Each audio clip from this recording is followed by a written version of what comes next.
Hello everybody, welcome back to another video. This one once again doesn't have a script. I feel like it's kind of become my thing now. I don't know, I do much better with scripts.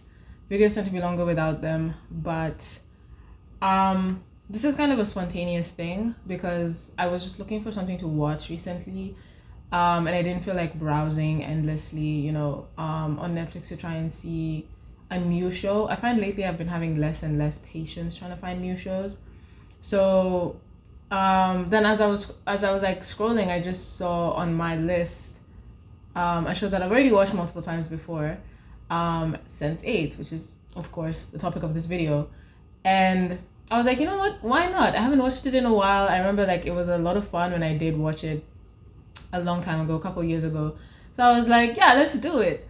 And it's actually the first time that I've watched it all the way, like from the beginning to the end, a rewatch. Like, of course I watched it that way the first time, and then after that I would just like watch specific episodes because the episodes are long, and the series as a whole has some issues, which of course I'm going to talk about further into this video. But I was just watching my favorite scenes from episodes and stuff, not the entire series again. So this was actually the first time that I was rewatching it from beginning to end, and it just kind of struck me how good it is. All of its issues aside, like I've never actually heard anybody talking about it. I've never seen people making video essays or commentary about it like on YouTube, and I was like, that's so weird because first of all, I found out it had an insane budget.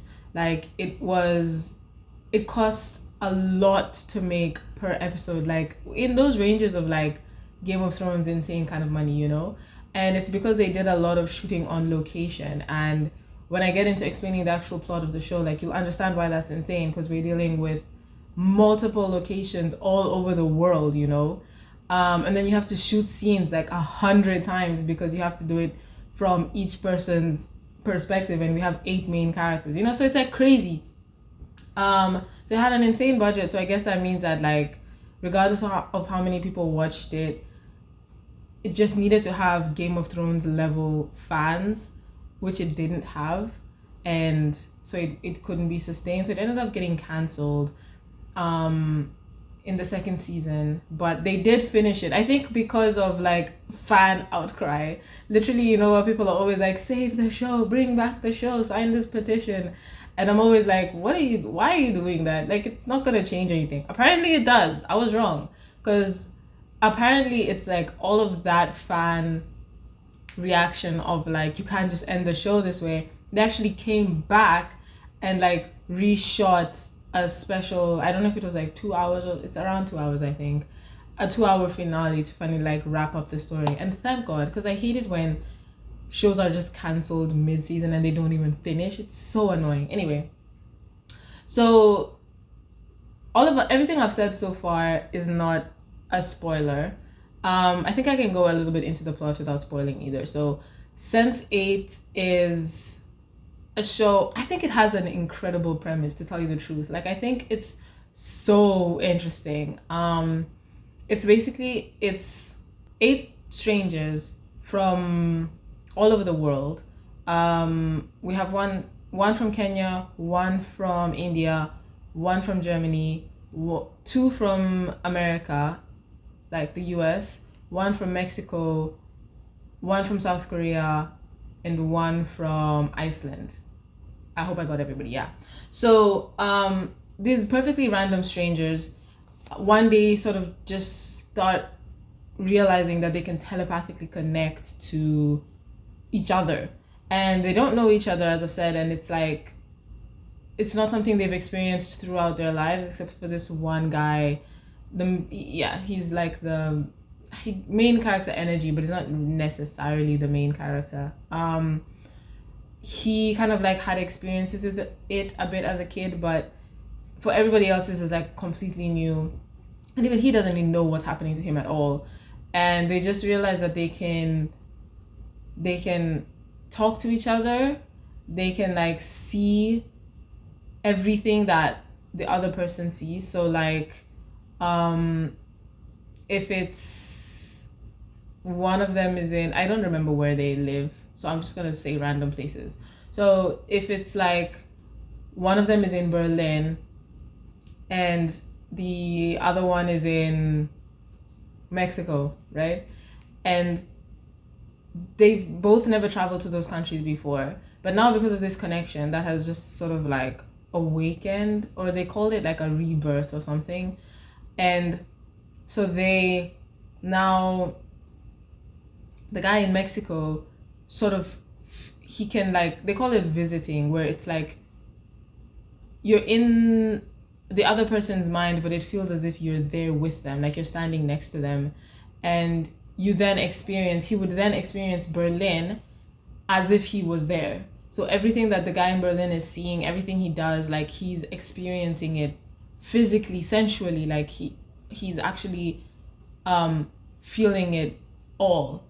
And they also have this additional power, which is like they can also transfer skills or knowledge. So like one of them is a hacker, and if somebody needs to like hack a system or something, obviously she's not there, but again, in that same like visiting way where it's like you experience the world through this person, she can also sort of like take over your body and hack the system, because it's not you who suddenly like knows how to hack. She's the one who knows how to hack, but she's not there in the room with you. You're doing it, and you won't even understand what she's doing, but she's like doing it through you, you know. And it's the same with like fighting skills. It's the same with like acting, language. Like they all speak different languages, of course, but they all understand each other easily, and they understand other people who speak that language to them just because they have these other people in their heads. So it's like, yeah, it's a very interesting concept. And up until that point, I'm gonna say like those are not spoilers. I haven't spoiled anything. So if you find that to be like interesting enough, basically where the drama comes in is that now they start getting hunted because, you know, the government's always gonna government. Well, I don't even think it's the government actually. It's like a private organization that wants to hunt them down to study them. And then they find out that like one of the hunters for this organization is actually someone like them, like a Sense8. They're called Sense8s, people who have this ability, and who are like connected to 8 people, or they're called Sense8s. And so the guy who hunts them down is a Sense8 like them, and it's very dangerous because like he's very effective, because once he sees you, you connect eyes with him, then he gains the ability to like visit with you now, so he can always see where you are, and like he knows what you're doing. And that's like bad, you know, because he's trying to capture you. And this is something that happens like any Sense8, any random Sense8, even outside of your like group of 8, you just meet someone else who you're not connected to, but you look at each other, you like connect eyes, then you can now visit with each other. But you can't do the like transferring of skills and stuff. That's they can't like take over your body the way the other 7 in your group can. So it's just mostly like telepathic communication. Yeah, so that's the basis of the show. That's a spoiler-free explanation. It's very interesting. I hesitate to recommend this show to people because it's it's a very R-rated show, heavily like, I feel like I've compared it a lot to Game of Thrones, but again, in this way it's very similar to Game of Thrones in that like the content makes me very uncomfortable, and it was a huge shock for me. Nobody warned me about it, so I always give that caveat whenever I tell people about the show, like just prepare yourself for that. I skipped through a lot of scenes, but on the whole, I think it's like an amazing premise. It's very interesting. It's shot like beautifully, and very cleverly as well, because you have to show the perspective of, if it's me and I don't know anything about coding or hacking, And so I'm like in this situation. I don't know what's going on. I don't know what to do. And then you have to shoot the scene from the perspective of the hacker girl in the US, now like becoming aware of my situation, visiting me. She's taking in the scene. She's there, but it's my body, you know? So you have to shoot the scene multiple times to kind of like keep that in the viewer's mind that it's still me, but it's her, you know? It's just so clever and so interesting. So like, yeah, up until this point, no spoilers. Moving forward, I'm gonna get into the actual meat of the stuff and talk about it. So if you don't want any spoilers, just like stop here, go watch the show, and then come back.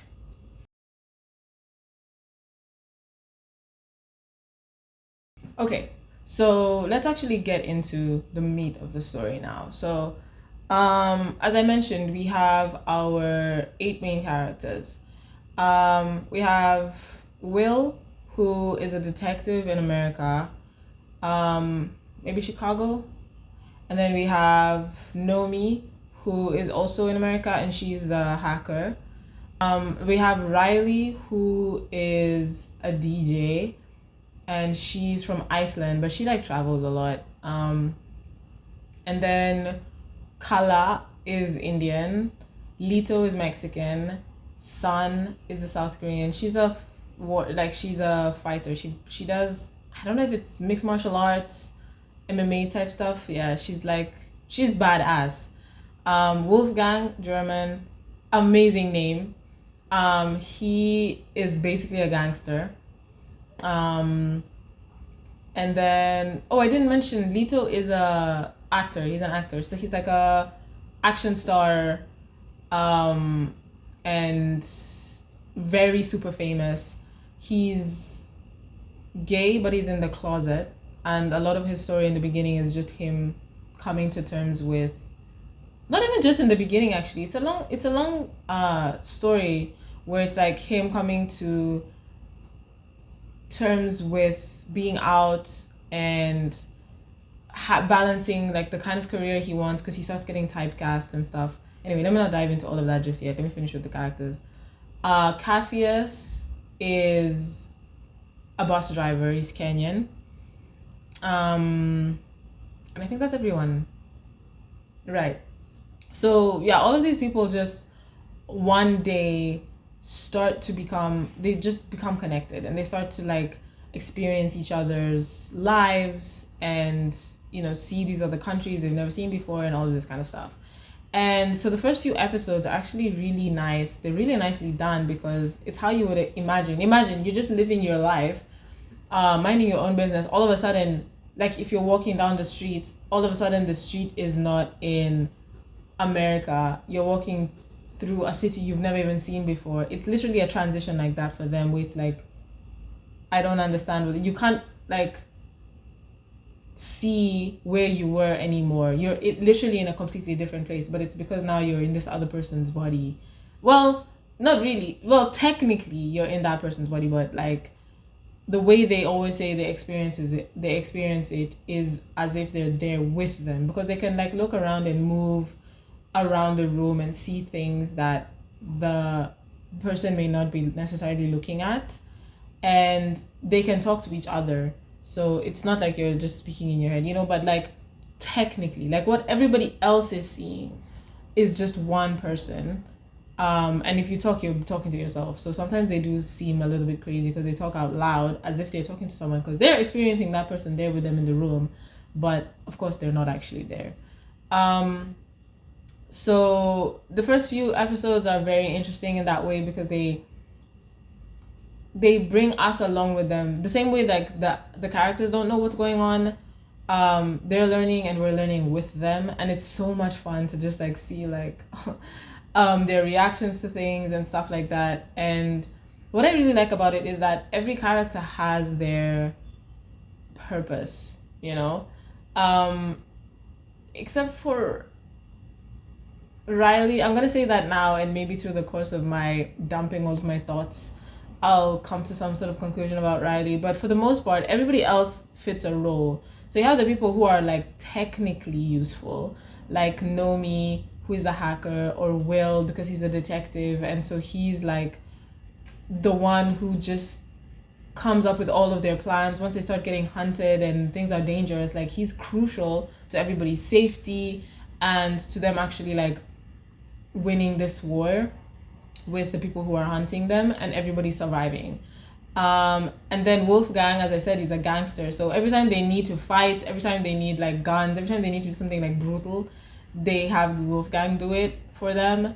That's when he like sort of takes over. And like Sun also fills that role a lot because she's again, as I said, she's a fighter. So anytime anybody's in any physical danger, Wolfgang and Sun are like the main people who take over. And then Kala is she's not a doctor really, I think. She's in the pharmaceutical company, so she's like a chemist, maybe, something like that. She's like she has medical knowledge. And she becomes more important later on down the line. She serves a pretty, important role with like getting Will has to go through this whole process of basically he becomes a drug addict, but because she's there, she's always making sure he doesn't actually get into like the full addiction of it, because she gives his body what he needs, and she like measures the doses of the medication and times it and keeps track of everything he's doing and like his vitals and stuff. So she basically keeps him alive. And she also is the one who helps them get they have these pills that they take to cut off their connection so that any Sense8 who's around can't like get into your head. And she's the one who basically creates that for them and keeps everybody safe. So again, very important. But then you have the other members of the group, Riley, Capheus, and what's Leto, where it's like, what do they really bring? Because Leto is an actor, Riley is a DJ, and Capheus is a bus driver. So a lot of times they kind of seem to not really be doing much. But this is what I realized. Leto and Capheus are kind of like, they serve more of an emotional role. And this is something that I really enjoy about the show. Not so much Capheus. I don't like Capheus that much. I can say that because I'm Kenyan, so. But like he teeters a bit too much on the naive side for me. Yeah, I don't really like him, but I understand the role that he serves, and it's very similar to Leto's because for them it's a lot to do with the emotions. So stuff starts to get really heavy in the group. Of course, they're being hunted, they have to go on the run, life is dangerous, they're scared, they have to give up the lives that they knew before, and it's like dealing with a lot. And everybody else is so focused, like Will and all these people, they're focused on the mission, they're focused on like, we need to take these people down, we need to make plans and all of this kind of stuff. But at the end of the day, like, you're still experiencing day-to-day struggles as well. And so I realized like Leto and Capheus, I think they are that emotional outlet for everyone, where they kind of just remind people that day-to-day life matters as well. As much as we have these bigger things that we're dealing with, and yes, those are of course important, but we're also just dealing with, your friend or your boyfriend or your family, something's going on with your family, or like whatever it is that you would have been worried about if this huge change hadn't happened in your life. That's where they come in, because like Leto is extremely dramatic. He's a huge drama queen. But whenever people are in some emotional, especially Sun, because Sun is she's very poised and very like controlled, and she doesn't really allow herself to feel things. For her it's just kind of like, what can you do? You just move on with life, keep moving forward, and like solve your issue, but there's no use like crying about it. But she has insane things going on in her life. Like her brother is about to be arrested at the beginning of the show. Her brother is about to be arrested because he's done some sort of like financial fraud within their father's company, and nobody knows it's him specifically except Son figured it out, and the dad knows. And so now it's like he's like, oh my god, what am I gonna do? I don't want to go to jail. And then the father basically like asks Son to go to jail for him because he's never really valued Son much, and he's like, oh, my son's gonna inherit my legacy type things, and he's always taken her for granted. So he's like, it will be better if you, because nobody really knows much about her. He hasn't like put her front and center as his heir, and he's a very wealthy, like successful man. So most people in the public know the son, they don't really know the daughter. And so he's like, if you go to jail instead, we can survive this. And eventually she's like, okay, fine, I'll do it. She goes to jail for her brother. Then the dad feels guilty and he comes to visit her in jail and is like, I made a mistake. I shouldn't have done this. This whole thing has just made me realize, like, I've completely overlooked you. I should have valued you more. Your brother is worthless and I want you to actually be my successor. So I'm going to say the truth. I'm going to get you out of jail. All of this stuff. Next thing you know, dad is dead. She knows it's her brother who killed the dad. Then now the brother starts trying to kill her. And mind you, she's in jail, so she's not particularly protected and stuff. So she has to go through all that. He tries to kill her in jail multiple times. And some of those scenes are the best. Honestly, okay. And they really, really show like that connection that all the Sense8s have and how important it is for all of their survival. Because for the longest time, she's been the one that always swoops in to save people. And now she's the one in danger. She's the one who needs everybody's help. And like they all come through for her. And it's all just, I'll talk about the fight scenes in greater detail. But for now, that's just like, yeah. So her brother tries to kill her. She survives. But they all agree that like she cannot stay in prison because she has no control. She's like a sitting duck. And he'll just keep trying to kill her. Eventually, he's going to succeed. And so they break her out of prison. Now she's on the run, and then she's so angry. She now decides she's gonna kill her brother, and it's all just madness, and through all of that, like, she doesn't allow herself to feel anything except anger. Like, she's not actually processing how sad she is about her dad's death, or how she feels about him finally like recognizing her and saying he's proud of her, he loves her, how it actually feels to be betrayed this way by her brother, like the sadness of it. Through it all, she's really missing her mom, who died when she was young, and she's feeling guilty because her mom told her that she should take care of her brother, which is why she went to jail for him. But now she's like, I failed him, she would have done a better job raising him and stuff like that. She's just carrying a lot, but she's not fully processing it, right? And this is where I'm saying that, like, Leto comes in a lot when it has to do with her, and she's refusing to feel, and he's happy to feel whatever it is she doesn't want to feel. Like, he's happy to feel it, and it's not in the sense that like he makes her talk about what she's feeling necessarily, but it's just that he's being so dramatic and overly emotional about the things that are going on in his life, and comparatively it's very trivial. Like, his stuff is superficial things that he's getting emotional about. And he goes through heavy stuff, don't get me wrong, but it's like there's a particular scene where he's going through depression because he came out as gay and all of this stuff, and it has started affecting his career. He's starting to get typecast. I think he was dropped by his agents, and the movies that he had been previously signed on, now they're like dropping him and stuff, and he's basically losing his dream, and he's so depressed about it, understandably. But at the same time, like, Sun has just escaped from prison, and she's like hanging out in this really weird motel, and he just sort of like ends up visiting her. Sometimes it happens like accidentally. They can't really control it, and that's what I'm saying. It has a lot to do with like the emotional connection between them, where it's like you may not be aware, but this other person needs you right now, and so you just sort of end up there. And she's basically like rolling her eyes at him because he's crying so much, and she's just like, stop crying, man. Like, you have a man who loves you, you have people who care about you, and your life is not over. Like my brother is trying to kill me, and if I see him first, I'm gonna kill him before he kills me. That's literally the situation we're in. And he's just kind of like, yeah, maybe you should be crying. And he just kind of like guides her into being depressed with him.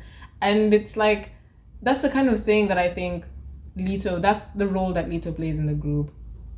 Whereas Capheus is more on the optimism, and like, he just always wants to see the best in people, or the best in any situation, the silver lining and the hope of it all and stuff.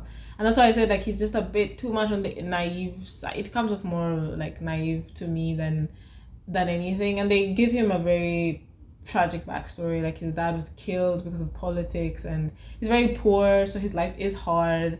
And his mom has HIV, so she's suffering, and he's just trying to do his best to keep getting her medication and stuff. So his life is hard.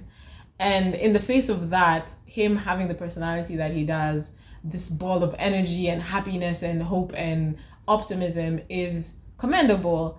And a lot of times that's the kind of energy that people need, because things just go very wrong for everyone. And so you just kind of need that perspective of like, I know things suck, but also like, we are connected. Like at the very least, can you just think about how amazing it is that we're even talking to each other right now.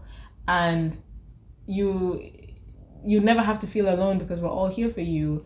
Or him just kind of pointing out like, you get to live in this amazing city, or you get to travel, or you get to like whatever it is that people don't, the small things that people don't really get to appreciate. That's kind of what he brings into that. I can respect it, even though I don't necessarily love him as much as a character.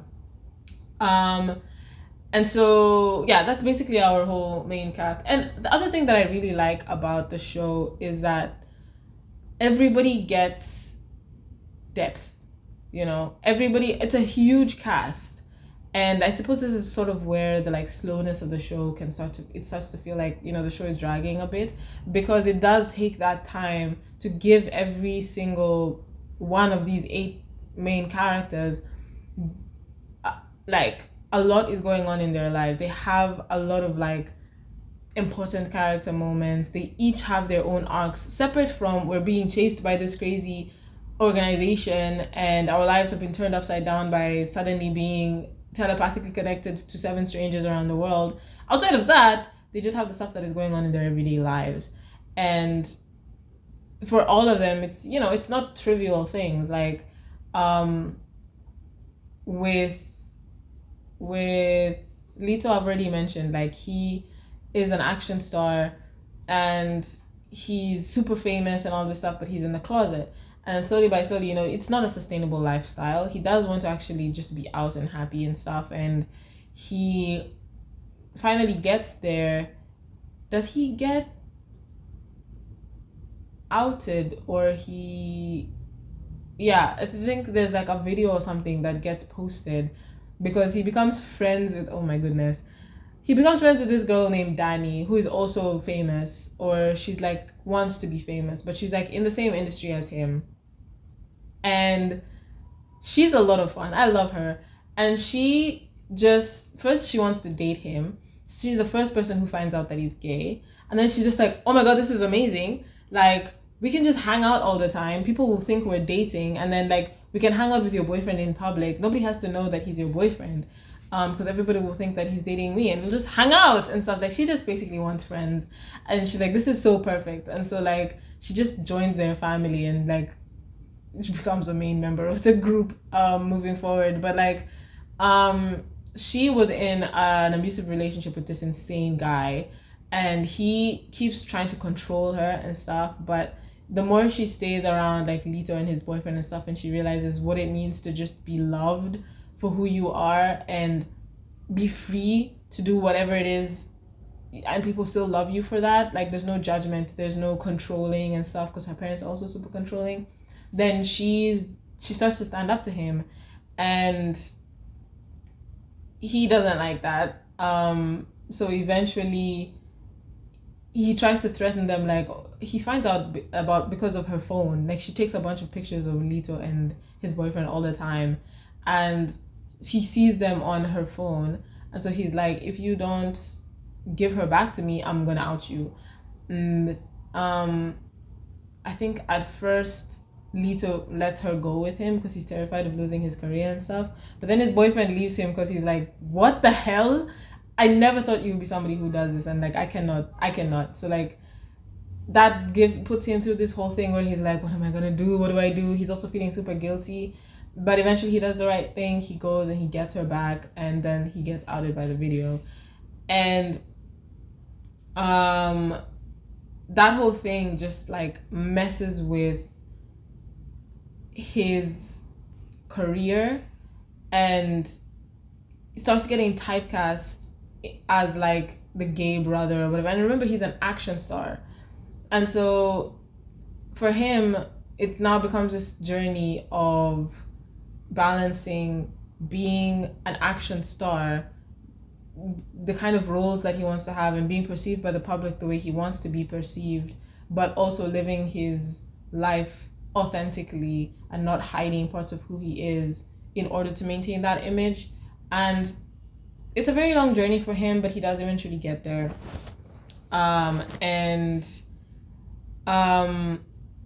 Again, as I said, it's like a full arc for this main character that has nothing to do with his supernatural connection to other people.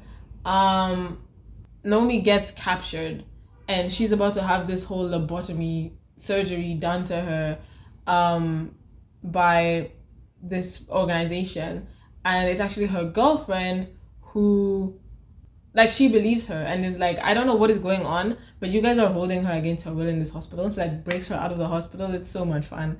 And then she's like on the run and in hiding and all of this stuff because of this organization that now has her like listed on, she's wanted by every agency, and the police are chasing her because they fabricated all of this criminal records and stuff. And then with Kala, it's like the same thing. She's going through marriage. There's a guy who wants to marry her, but she's now going through this connection and she's falling in love with Wolfgang. And so she doesn't know if she's going crazy or what, and it's like super stressing her out. But eventually she does get married to this guy, and it's just all super weird and funny and whatever. All of them have their own stories that they're going through, is what I'm saying. They have backstories, they have character development, they're deep, multi-dimensional characters, and I love that. Okay, so now the question becomes, what's wrong with it? Because if I'm saying that I love the fight scenes, I love the cast, I love the concept, and it's shot really well, what's the problem, right? Why isn't it a more popular show? Why did it get canceled, right?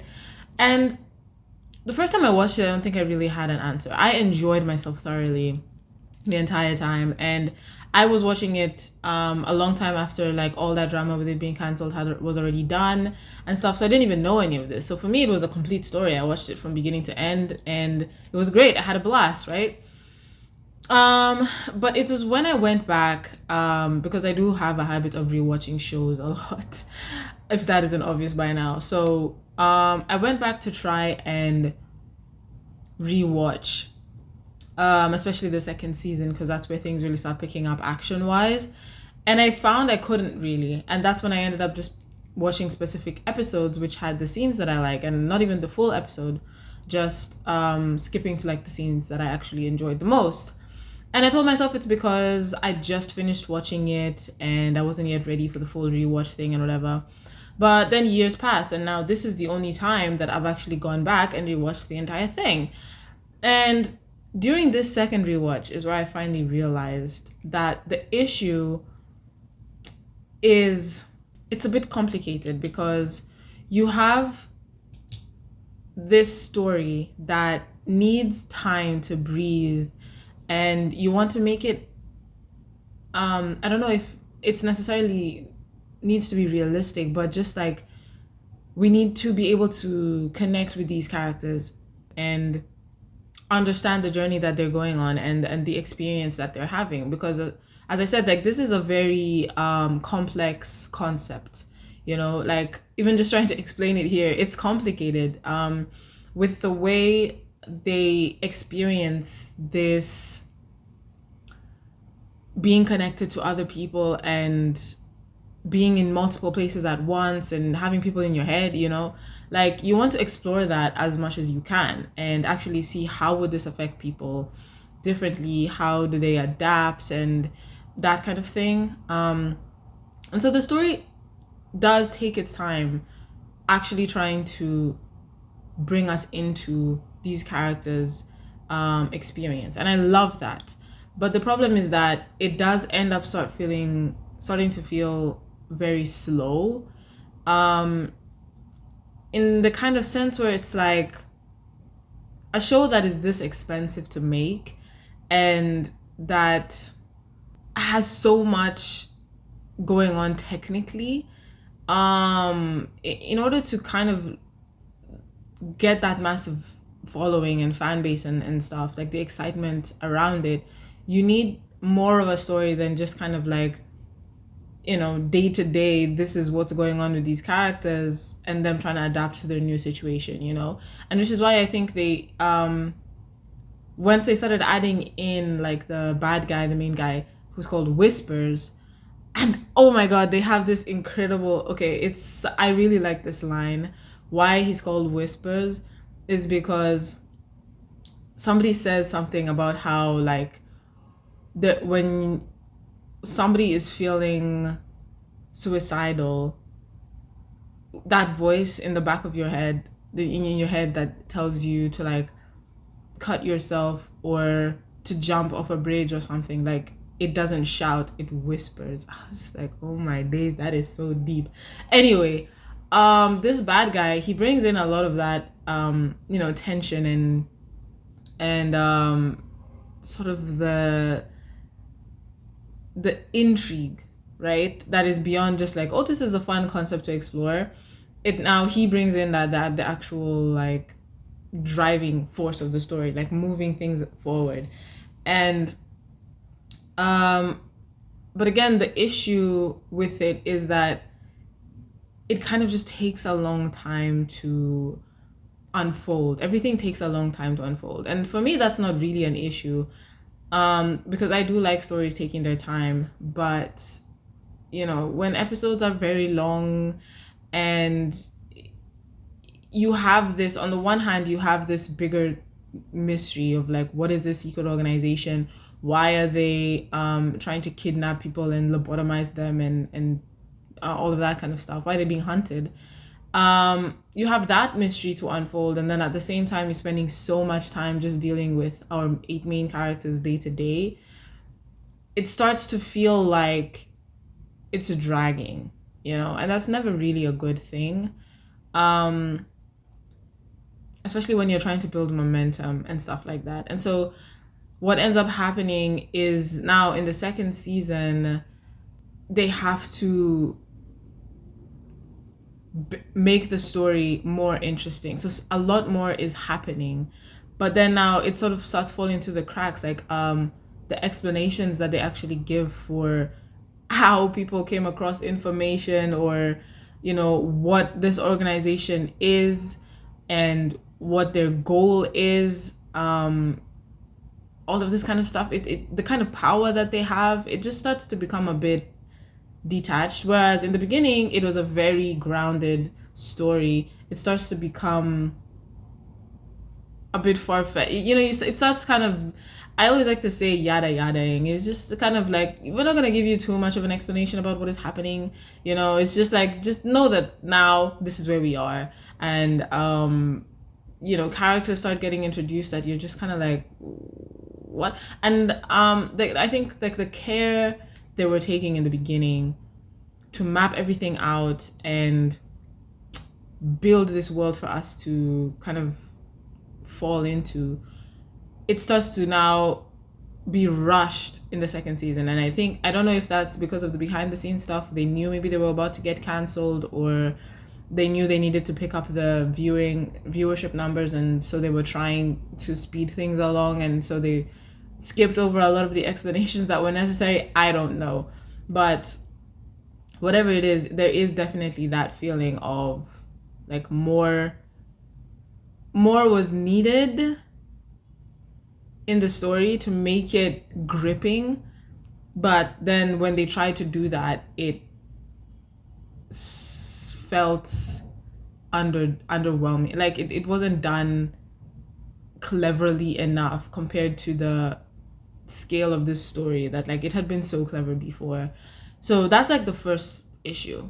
And then the second thing, which is kind of related, is that, as I've mentioned, we have so many main characters, and the way this show is so careful to actually tell all of their stories authentically, because remember, like, all of these people are from different backgrounds, different cultures, they live in different countries, they have different upbringings and all of this kind of stuff. So you have to make all of them feel distinct, they're individuals, and you have to tell all of their stories like properly, and make us understand like who they are, who they have in their lives, and all of this kind of stuff. And I've already spoken about how I really love this. To me, that's a huge, I think by this point, I've said it a million times, like characters are always the most important thing for me in whatever I'm watching. And so with this show, they really do a good job of developing all of their characters. But the issue becomes when you have 8 main characters, the obvious problem you're going to run into is just simply how much time it's going to take to be that careful with all of their stories. And so tying into what I was saying before about how the show starts to drag, is that something interesting might be happening with like Nomi, and I'm very invested in what is going on with her, but you have to kind of split the episode runtime with the other characters, or at least a few of the other characters. The whole thing can't just be about Nomi, right? Even if whatever is happening with her is the most like engaging at the moment, something dramatic is happening with her, and I really want to find out what's happening, but you still have to, cut to someone else is just kind of having a day where they just like, nothing much is going on, but you still have to check in with them and see like what is going on, right? And that's where it also starts to affect the show a little bit, because then I realized that's why when I was going back to watch certain episodes, I just want to skip through the episode to the scenes that I was enjoying, because in between the fun fight scenes or the scenes that actually show like the Sense8 connection and them like visiting each other and stuff, like in between those scenes, you just have them in their everyday normal lives just doing things. And it's fine on the first watch because you're learning these characters and stuff, but even I could feel like, okay, this is interesting and everything, but like I wanna get to the stuff that is actually like fun and like exciting, And I think, again, it's not a problem for me because I don't really mind spending more and more time with characters. Like I always say that I wish we could go back to the time when we had like 24 episodes in a series, because it basically just gave us more time with characters. So all those filler episodes that, yes, they cost money and they don't really add real value, like they don't really develop the plot they're not critical to the plot. But for me, it's always about getting more time with a character so that I understand them inside and out. Like I know this character, I can fall in love with them and be invested in them because I've spent so much time with them, as opposed to when you have a season that has 8 or 9 episodes, like you're telling a great story, yes, and you're maximizing your time as much as possible, but your time is still limited. And so everything you tell me becomes like it's the most critical information I need to have about this character, not the small nuanced things that like can only be shown when you have time to waste, So I understand why we don't have 24 episodes anymore, but like we could have 18 anyway. For me, having a series with an hour-long episode where we're just kind of living the day-to-day life of this character or these 8 characters, no problem with me. But again, a lot of people are not like that. People have very short attention spans, and when your story is not constantly moving forward. So, you know, like these important scenes are not in every episode, or like everything that I'm watching on screen is not driving the plot forward, the bigger plot of like the organization that is hunting them down and all of this stuff. Like people get bored, and it just kind of starts to feel like, you know, why should I really care about this? And I think that's also a reason why it's like, it's, you then don't binge the show, right? Because it's just kind of, it's long, it feels like it's a long time, so you end up just kind of be like, I'll watch it every once in a while, because it is a good show and it has really good production value. And one of the things that I really really enjoy about it is the representation that it has, because now everybody's trying to have as much inclusion and diversity as they can in their show, but it all feels so superficial. It's just kind of like you added a character because you need that diversity check mark, and it doesn't actually feel like that person's personality or their race or their sexuality or their culture is a part of the show. And that's what I love about Sense8, because everything is so natural, because all these people are from different countries and they're shot on location is the other thing, so you get immersed in the culture. In India, in Kenya, it actually it's not just like Hollywood's version of what these countries and these cultures are like. You're in it and you actually get to see it, and they speak their language, and you know, it's a proper actual representation of these people. And I think it's the same way with the sexualities as well, because like Nomi is transgender and she has a girlfriend, and Lito is gay, and you know, it's like these are things that it's not just something that was added onto the show. It's a huge part of these characters with the story. They take great care with actually, you know, making sure it's important, but it's not also that person's entire identity.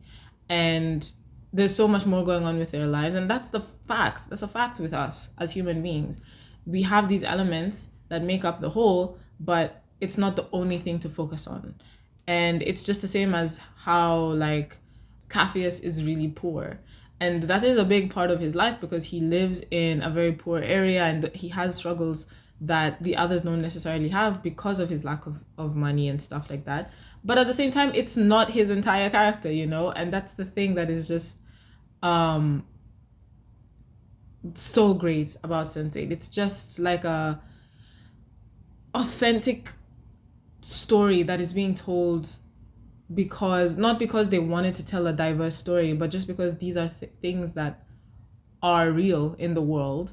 And naturally, how would this occur? How would the story unfold? It feels honest, and it's something that I really really enjoy about the show, and makes the characters all the more lovable, you know, and memorable, because they are inspiring, but they're also just kind of, they're very relatable. You know, it's not somebody trying to just tell a message or spout an agenda through a character, but it's just a person. And so like, I can't remember why I've gone on this entire tangent, but with all of these really good elements, it's something that like you would like the show. You can like the show and want to watch it. You don't want it to be canceled or anything, but it's not it's not the top of your watch list, or it's not like something that you're eagerly awaiting the release of the next episode or the next season because of that slow telling of the story. And again, we're dealing with Netflix, right? So when things are not immediately popular and have huge viewership, they just cancel the show. And I think that this is something that if they had just allowed it, because like if I really think back to like Game of Thrones, it did have its moments where it was in the beginning like very shocking and whatever. It like subverted all of our expectations and stuff like that. But it was a slow start before it became the crazy Game of Thrones that we all remember. Like season 1 was slow. I remember the first few episodes just somebody had to keep telling me, just keep watching it because it gets good. But you do have to take your time, build a story, build the world, make sure we understand everything before you start getting into the madness of everything. And Netflix just doesn't do a good job of allowing their shows to have that time. Um, so I think that's the main issue with it. And then now we're getting into, okay, we're going to be canceled and stuff, the story just completely takes a different feel towards the end, where now I don't blame them for this at all, especially when I found out that they just came back to shoot the ending after it had already been canceled, so they were really just wrapping it up as quickly as they could. So a lot of the stuff at the end is just kind of like, oh, somebody just appeared out of nowhere and they have all the answers that we need, kind of thing. And it's like, okay.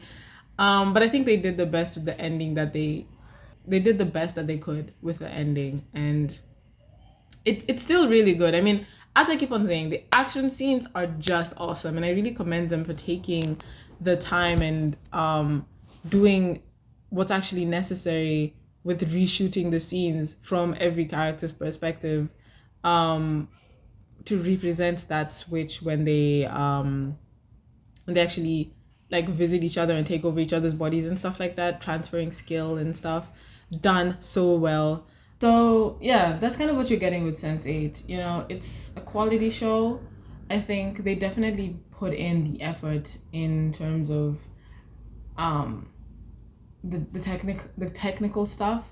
You know, the cinematography and all that kind of stuff. It's shot really well. The acting is done really well. Everything, the music is also really good. And as I said, like the story itself is good. It starts off really well, but it just kind of,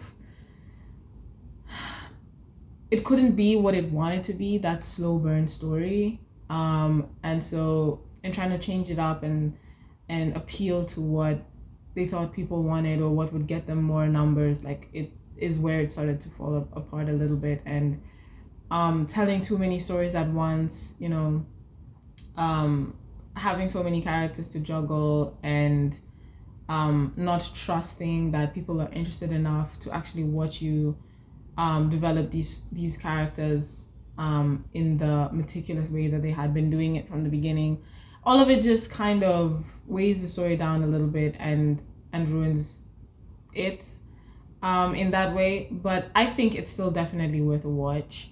I think it's fun and a great concept for people to explore. Like I've always like, it got me thinking, like, would I want to be a sensei? Because you don't actually have a lot of time to yourself, a lot of privacy. They're constantly with you, and that's a good and a bad thing, which they explore in the show as well, where it's like they can interrupt your life a lot. It can be difficult to balance. It can be hard for your partner, where they're basically sharing you with 7 other people that they don't even know.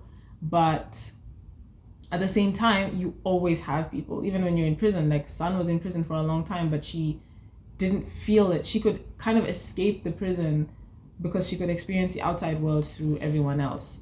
Because you really feel like you're there. It's not just like you're watching, but you can like feel the sun or the rain or smell whatever it is, you know, that people are smelling and experiencing. The sensory nature of it is real.